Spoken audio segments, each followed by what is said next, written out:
en démontant les propos du général Ibrahima Baldé, le général Oumar Sano ne vient-il pas de déclarer la guerre au général Ibrahima Baldé? Dans cette vidéo, nous vous faisons la lumière. Suivez. Bonjour, bonsoir, cela dépend de l'heure à laquelle vous regardez cette vidéo. Et bienvenue si vous nous découvrez pour une première fois. Encore un plaisir pour nous de venir devant vos écrans, vous exposer des analyses de Soleil d'Afrique. Un général va bientôt tomber dans quelques jours dans ce procès des massacres du 28 septembre 2009. Le général Oumar Sano s'est-il mis la corde au cou en contestant les dires du général Ibrahima Baldé dans son audition devant le pool des juges d'instruction? En tout cas, parmi les deux généraux témoins donc dans cette affaire, dans ce procès des massacres du 28 septembre 2009, un général risquera de tomber. On l'avait déjà annoncé dans notre vidéo intitulée « Les risques d'un faux témoignage ». On avait averti les témoins sur les risques du serment.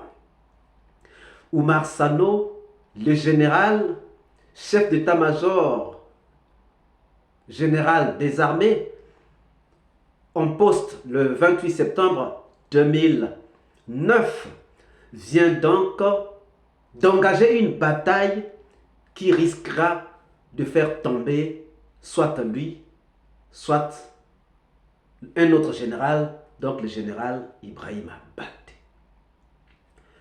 D'où vient donc cela? Nous vous laissons suivre cette petite conversation et nous revenons pour l'analyse. D'une réunion qui s'est tenue au camp Samri, au cours de laquelle les forces de sécurité qui devraient être planifiées le lendemain, le 28 septembre, alors cette décision avait été prise. Vous avez été informé de ça, de la réunion qui a eu lieu le 27 au camp?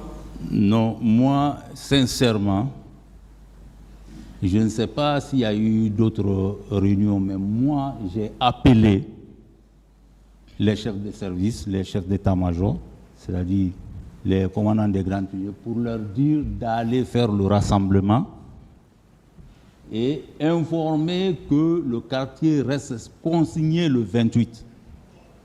Mais s'il y a une réunion, je n'ai pas participé, je ne suis pas au courant.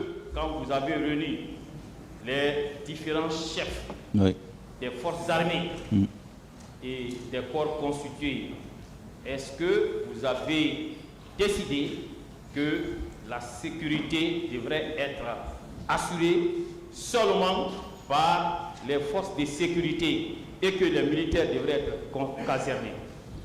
Effectivement, je l'ai fait. Je dis à l'exception de la police et la gendarmerie, tous les autres militaires restent consignés dans le camp. Très bien. Et lorsque vous prenez une telle décision, vous décidez que ce sont les forces de sécurité exclusivement qui devraient assurer le maintien d'ordre. Est-ce qu'en tant que chef d'état-major, vous ne devez pas suivre l'exécution des instructions que vous venez de donner? Est-ce que vous ne devez pas suivre? Donner quoi, s'il vous plaît? Vous avez donné des instructions en décidant que seules les forces de sécurité, la police et la gendarmerie, devraient participer au maintien d'ordre. Quand vous prenez une telle décision, en tant que le chef d'état-major des forces armées, ne trouvez-vous pas que vous avez également l'obligation de suivre l'exécution de ces instructions? C'est ce que je veux dire.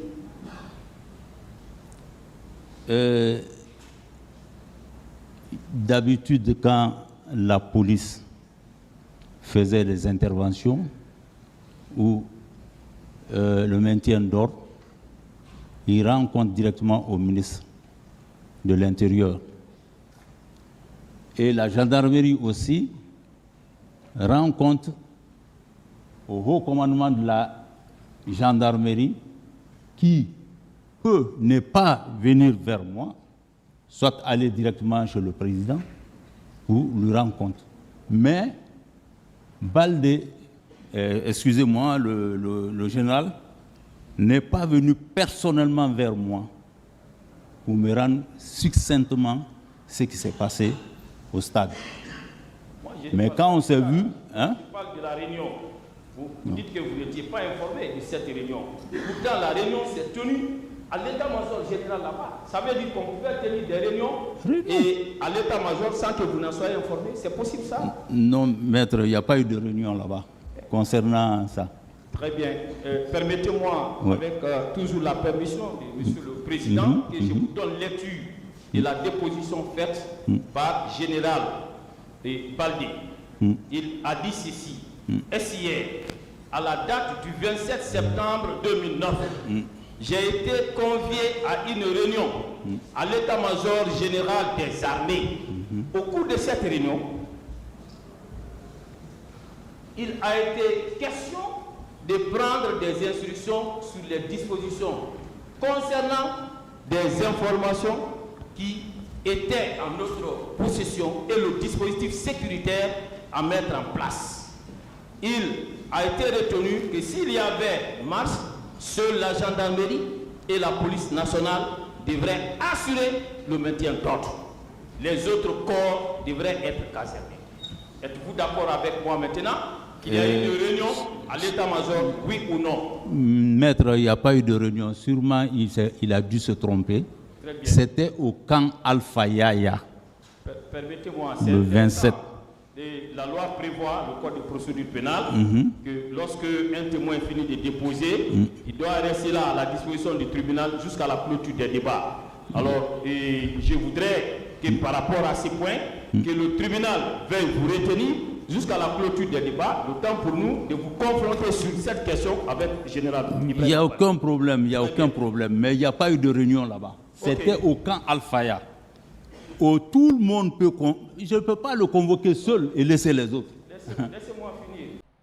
Vous venez donc de suivre le général Oumar Sanou, ancien chef d'état-major général des armées en poste le 28 septembre 2009, donc jour des massacres, 28 septembre 2009. C'est lui qui avait reçu des ordres du capitaine Dadis Camara, alors chef d'État. Des ordres qui stipulaient qu'il devait tout faire pour garder ou pour caserner les militaires et envoyer seulement la gendarmerie et la police au stade au cas où la manifestation de l'opposition était maintenue. Il avait à son tour convoqué les chefs des états-majors et le directeur de la police et son adjoint pour relayer donc les instructions qu'il avait reçues de Dadis Camara, chef de l'État de l'époque. Cependant, lui-même il dit que cette rencontre n'avait pas mis du temps, ça n'avait pas duré. C'était juste le temps pour lui de leur relayer donc cette information ou ces instructions venues du président et c'était fini.